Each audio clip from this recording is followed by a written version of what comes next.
UP उपचुनाव के नतीजे शनिवार को कई सवाल छोड़ गए। सवाल, क्या कुछ महीने पहले लोकसभा चुनाव में चला पीडीए का फॉर्मूले का जादू खत्म हो गया है? सवाल, अखिलेश यादव कुंदरकी और मीरापुर जैसे मुस्लिम बहुल सीटों पर भी क्यों नहीं जीत पाए?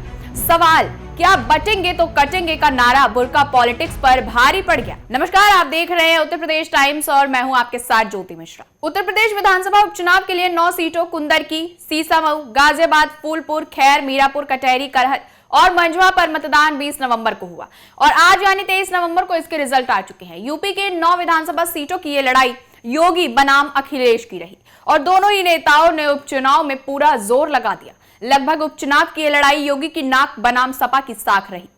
उपचुनाव के नतीजों से साफ हो चुका है कि अकेली लड़ने वाली सपा का पीडीए का नारा कितना कारगर रहा और सीएम योगी की मेहनत चुनावी दौरे के दौरान बटेंगे तो कटेंगे की रणनीति कितनी असरकारी रही। सीएम योगी ने पिछले 13 दिनों में 37 जनसभाएं कर एनडीए के समर्थन में जबरदस्त माहौल बनाया और उत्तर प्रदेश लोकसभा चुनाव में भाजपा को मिले करारे झटके के बाद सीएम योगी आदित्यनाथ का यूपी उपचुनाव में जादू चल गया। हालांकि अखिलेश के पीडीए का नारा उपचुनाव में असफल हो गया।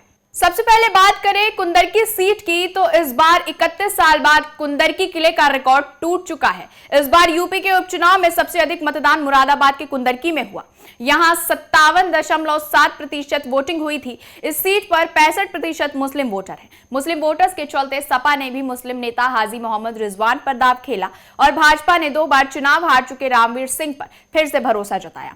तो रामवीर ने जालीदार टोपी पहन मुस्लिम वोटर में अपनी अलग पहचान बनाने की कोशिश की। जो सीट पर बीजेपी साल 1993 से चुनाव नहीं जीत पाई, उसी कुंदरकी विधानसभा सीट पर बीजेपी ने इस बार खेला कर दिया है। कुंदरकी में बीजेपी प्रत्याशी रामवीर सिंह ठाकुर जीते। मतदान के दिन अखिलेश यादव ने चुनाव में गड़बड़ी के आरोप लगाए। उन्होंने कहा कि समाजवादी पार्टी के समर्थक को वोट डालने से रोका जा रहा है। कुंदरकी सीट सपा के दिग्गज नेता शफीकुर रहमान बर्ग की कर्म भूमि रही है। उनके पोते जियाउर रहमान बर्ग 2022 में 1.25 लाख वोटों से चुनाव जीते थे। 31 साल बाद सपा का यह रिकॉर्ड टूट चुका है। दूसरी सीट सीसामऊ की बात करें तो कानपुर की सीसामऊ विधानसभा उपचुनाव में एक बार फिर सपा कैंडिडेट ने चौथी बार जीत दर्ज कर इतिहास रच दिया है। उपचुनाव में नसीम सोलंकी को 69,666 वोट मिले, जबकि भाजपा प्रत्याशी सुरेश अवस्थी ने 61,037 वोट पाए। सपा नेता इरफान सोलंकी के अग्निकांड में जेल जाने के बाद यह सीट खाली हो गई, जिसके बाद चुनाव करवाए गए। सपा पार्टी ने इरफान सोलंकी की पत्नी नसीम सोलंकी को चुनावी अखाड़े में उतारा। सीसामऊ सीट को बचाने के लिए सपा प्रमुख अखिलेश यादव ने पूरी ताकत झोंक दी थी। इधर बीजेपी ने भी सपा के इस अभेद किले पर कब्जा करने के लिए कोई कसर नहीं छोड़ी, लेकिन फिर भी उसे हार का सामना करना पड़ा। इस सीट के राजनीतिक महत्व का अंदाजा इससे ही लगाया जा सकता है कि खुद अखिलेश यादव इस सीट पर प्रचार करने आए। 3 बार शिवपाल यादव, डिंपल यादव और अयोध्या से सांसद अवधेश प्रसाद भी यहां पहुंचे। उधर बीजेपी की ओर से सीएम योगी आदित्यनाथ ने रोड शो और जनसभाएं की। वैसे तो सीएम योगी आदित्यनाथ कानपुर आते रहे हैं, लेकिन इस बार की स्थिति कुछ अलग रही। बात करें गाजियाबाद सीट की तो इस सीट पर सपा कांग्रेस का गठबंधन भाजपा से पीछे रह गया। गाजियाबाद सदर सीट को भाजपा का गढ़ माना जाता है। इस सीट से 33.30% मतदान हुआ। बीजेपी की ओर से इस सीट से संजीव शर्मा तो सपा कांग्रेस गठबंधन से सिंगराज जाटव लड़े। बसपा ने सदर सीट से परमानंद गर्ग और आजाद समाज पार्टी ने सतपाल चौधरी को मैदान में उतारा था। गाजियाबाद सीट पर भाजपा के संजीव शर्मा 69,676 वोटों से जीत गए। संजीव शर्मा को 96,550 वोट मिले। सपा को 27,174 वोट मिले हैं। गाजियाबाद में साल 2009 में पहली बार लोकसभा चुनाव हुआ था। 2009 में जब पहली बार चुनाव हुए तो इस सीट पर भाजपा ने कब्जा जमाया। भाजपा की ओर से इस सीट पर राजनाथ सिंह ने जीत हासिल की थी। वहीं साल 2014 में इस सीट पर राजनाथ सिंह की जगह वीके सिंह को भाजपा ने उतारा, जबकि राजनाथ सिंह लखनऊ सीट पर मैदान में उतरे थे। गाजियाबाद सीट पर 2014 में वीके सिंह की जीत हुई थी। 2019 में भी वीके सिंह ही जीते थे। बात करें फूलपुर विधानसभा सीट की तो इस सीट पर भी भाजपा ने जीत दर्ज की है। उत्तर प्रदेश के फूलपुर में 43.40% वोटिंग हुई। फूलपुर विधानसभा उपचुनाव में बीजेपी के प्रत्याशी दीपक पटेल 10,000 से ज्यादा वोटों से चुनाव जीते। बीजेपी पार्टी के प्रत्याशी ने समाजवादी पार्टी के मोहम्मद मुस्तफा सिद्दीकी को हराया। इस सीट वोटिंग परसेंटेज कम होने से भाजपा सपा दोनों के लिए ही मुसीबत बनी हुई थी। सीट पर बीजेपी ने बसपा से पूर्व में विधायक रहे दीपक पटेल को मैदान में उतारा, तो वहीं बसपा से 3 बार पूर्व में विधायक रहे मोहम्मद मुस्तफा सिद्दीकी सपा के टिकट पर चुनाव लड़े। वहीं बसपा से जितेंद्र सिंह मैदान में नजर आए। बात करें खैर विधानसभा सीट की तो खैर उपचुनाव में बीजेपी की जीत का दावा सच साबित हो चुका है। खैर में बीजेपी प्रत्याशी सुरेंद्र दिलेर ने 38,251 मतों से जीत दर्ज की। अनूप प्रधान के हाथरस में सांसद चुने जाने के बाद खैर विधानसभा की सीट पर उपचुनाव हुआ। इस बार पिछले चुनाव से 14% कम वोटिंग हुई और केवल 46 36 मतदाताओं ने वोट डाले। कम वोट से भाजपा की चिंता बढ़ गई और सपा को उम्मीद लगी कि कभी खैर में ना चलने वाली साइकिल इस बार दौड़ेगी।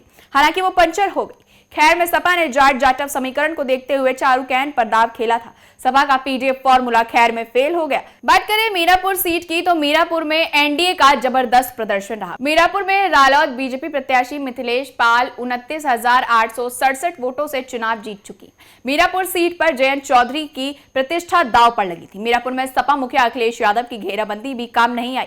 सपा की सुमुल राणा दूसरे नंबर पर रही। मिथिलेश पाल दूसरे नंबर पर विधायक बनी है। बीजेपी और सपा के बीच कांटे का मुकाबला देखने को मिला। उत्तर प्रदेश के मुजफ्फरनगर के तहत आने वाली मीरापुर विधानसभा सीट पर मतदान के दौरान काफी विवाद हुआ था।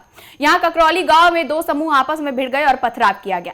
इसके बाद पुलिस ने हल्का बल प्रयोग कर भीड़ को तितर-बितर किया। इस दौरान एक अधिकारी हाथ में पिस्टल लिए हुए खड़े दिखाई दिए थे। बात करें कटहरी विधानसभा सीट की तो इस सीट से भाजपा के धर्मराज निषाद ने जीत दर्ज की, जबकि सपा की शोभावती वर्मा इस रेस में पीछे रह गई। उपचुनाव का सबसे बड़ा रोमांच कटहरी सीट पर देखा गया। पिछले विधानसभा चुनाव में इसी सीट पर समाजवादी पार्टी के कद्दावर नेता लालजी वर्मा ने शानदार जीत दर्ज की थी।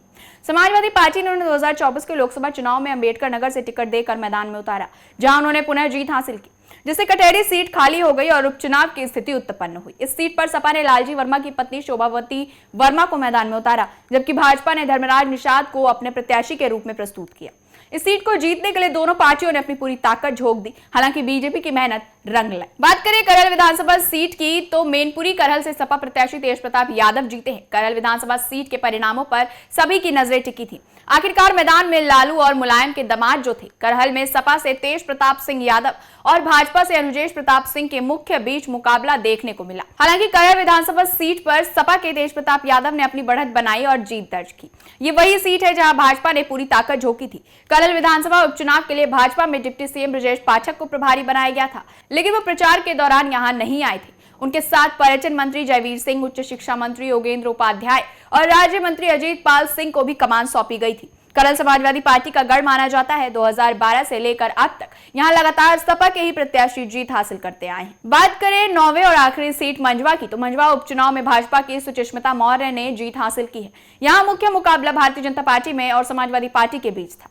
मंझवा सीट पर बीजेपी ने सुचिस्मिता मौर्य को चुनावी मैदान में उतारा, जबकि सपा ने ज्योति बिंद को कैंडिडेट बनाया। ये वो क्षेत्र है जहां कभी कांग्रेस का वर्चस्व था और बाद में बसपा और अब बीजेपी का है, लेकिन समाजवादी पार्टी का यहां से अब तक खाता नहीं खुल सका है। मंझवा की लड़ाई बड़ी ही नहीं, बदले की लड़ाई भी रही। दरअसल भाजपा उम्मीदवार सुचिस्मिता मौर्य ने 2017 के विधानसभा चुनाव में जिस रमेश बिंद को हराया था, उनकी बेटी सपा प्रत्याशी डॉक्टर ज्योति बिंद इस बार चुनावी मैदान में थी। हालांकि इस बार भी यहां से सपा को हार का सामना करना पड़ा। फिलहाल इस खबर में इतना ही। यूपी से जुड़ी तमाम बड़ी खबरों के लिए देखते रहिए उत्तर प्रदेश टाइम्स। धन्यवाद। हम हैं देश के दिल, उत्तर प्रदेश की धड़कन, उत्तर प्रदेश टाइम्स।